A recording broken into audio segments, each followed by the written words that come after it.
Hi అండి, నమస్తే. ఈరోజు అమ్మవారి ప్రసాదంగా ఎర్ర రవ్వతో రవ్వ పులిహోర ఎలా రెడీ చేయాలో చూపిస్తానండి. దీని గురించి చిన్న గ్లాసు రవ్వ తీసుకున్నానండి. ఒకసారి శుభ్రంగా కడుక్కొని ఈ గ్లాసులో 2 గ్లాసులు వేసుకొని కుక్కర్లో పెట్టుకొని ఉడికించుకోవాలి. కడుక్కున్నాం కదండి, ఇప్పుడు ఈ గ్లాసులోనే 2 గ్లాసులు వాటర్ పోసుకోవాలి.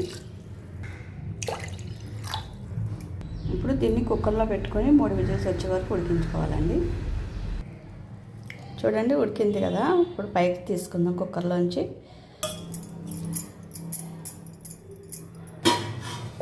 ఇప్పుడు తాలింపు పెట్టుకుందామండి.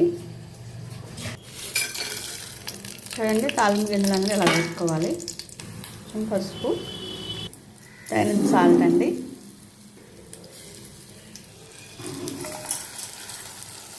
ఇప్పుడు బాగా కలుపుకోవాలండి. ఇప్పుడు ఇందులో తగినంత నిమ్మరసం అయితే వేసుకోవాలి. అంతేనండి, అమ్మవారికి ఎంతో ఇష్టమైన బన్సీరవ్వతో రవ్వ పులిహోర అయితే రెడీ అయిందండి. నచ్చిందా? నచ్చితే కనుక ఒక లైక్ ఇవ్వండి, అలాగే షేర్ చేయండి, సబ్స్క్రైబ్ చేయండి. Thank you friends.